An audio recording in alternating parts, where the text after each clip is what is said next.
Dear student, তোমাদেরকে সহযোগী channel থেকে স্বাগত।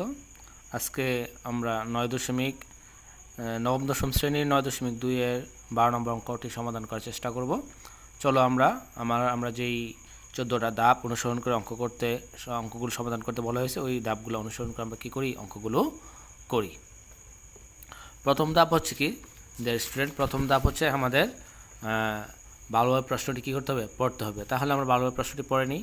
এখানে কী দেওয়া আছে, প্রশ্ন দেওয়া আছে কি cos square 30 degree minus sine square 30 degree is equal to cos square 60 degree. এটাকে আমাদের কী করতে হবে, প্রমাণ করতে হবে। তাহলে প্রমাণ করতে হবে, আমরা প্রথম প্রশ্ন ভালোভাবে পড়ে নিলাম, এরপর যা দেওয়া আছে তা লিখব। তো এখানে কী দেওয়া আছে স্যার, বাম পক্ষ সমান ডান পক্ষ দেওয়া আছে। তাহলে আমরা প্রথমে কী লিখবো স্যার, এখানে যা দেওয়া আছে তা মানে বাম পক্ষ দেওয়া আছে, আমরা বাম পক্ষ লিখতেছি। বাম পক্ষ cos square 30 degree minus sine square 30 degree.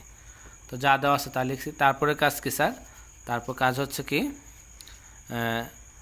যা দেওয়া আছে তা লিখতে হয়, যা চাওয়া হয় তা লিখতে হবে। আমাদের কাছে ডান পক্ষ চাইছে, ডান পক্ষটা লিখলে হবে না, ডান পক্ষ আমাদের কী করতে হবে, প্রমাণ করতে হবে। তাহলে আমরা নেক্সট স্টেপে চলে যাব।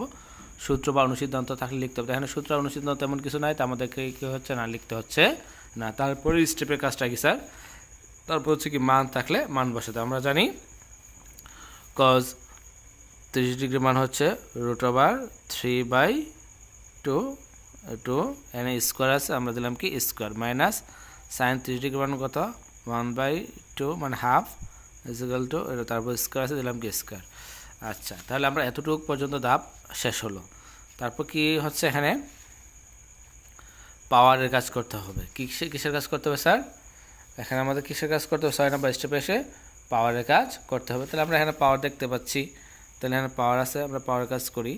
তো আমরা জানি স্কোয়ার রুটে কি যায়, বাদ যায়। তা যা পাওয়ার কাজ করতেছি, স্কোয়ার রুটে বাদ যায় থাকে কত 3, আর 2 উপর স্কোয়ার দিলে কি হয় 4, এই মাইনাস 1 উপর স্কোয়ার দিলে 1 হয়, মানে 2 1 গুণ করলে 1 হয়, আর 2 2 গুণ করলে কত 4। তাহলে স্যার এখানে আমাদের কি আছে, ভগ্নাংশের যোগ বিয়োগ।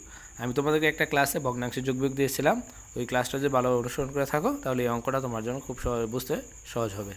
তাহলে ভগ্নাংশ যোগ বিয়োগ করার প্রথম কাজ হচ্ছে হরগুলোর লসাগু, মানে হর হচ্ছে এখানেও 4, এখানেও কি 4, তাহলে 4 আর 4 এর লসাগু। তাহলে দুটা সংখ্যাটা কতটা ভাগ যায়, 2 দেয়, 2টা ভাগ যায় 2 বার, 2টা ভাগ যায় 2 বার, আবার কতটা ভাগ যায় স্যার 2 দেয় একবার, তাহলে 1 ওকে 1, 2 ওকে 2, 2 মতো 4, লসাগু কত হচ্ছে 4। তার চেয়ে সহজ একটা কথা হচ্ছে, যদি হরগুলো একই হয় তাহলে লসাগু যা আছে তাই হয়, মানে এটার হর যদি সেম হয়, মানে নিচে যতগুলো হর যদি একই ধরনের সেম হয় তাহলে লসাগু যা আছে তাই, মানে 4 আছে 4ই হবে। তাহলে তা আমাদের নেক্সট স্টেপ হচ্ছে কি স্যার, ভগ্নাংশ যোগ বিয়োগ হরগুলো লসাগু। তারপর হচ্ছে কি হরকে লব দিয়ে লসাগুকে হর দিয়ে ভাগ, লব দ্বারা গুণ। তো 4 দ্বারা 4 ভাগ দিয়ে ভাগফল কত হয় 1, তাহলে 1 উপরের সংখ্যার সাথে কী করতে হবে, গুণ করতে হবে। তাহলে 3 ওকে 3, আবার 4 দ্বারা 4 ভাগ দিয়ে ভাগফল 1, তাহলে 1 ওকে 1।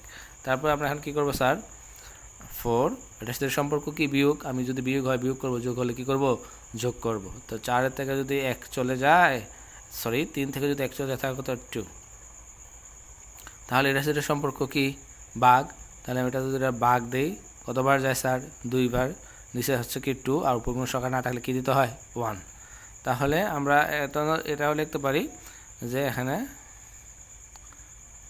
ডান পক্ষ, তাহলে ডান পক্ষ কি আছে, ডান পক্ষ হচ্ছে কি cos 60 ডিগ্রি, cos 60 ডিগ্রি মান কত 1/2।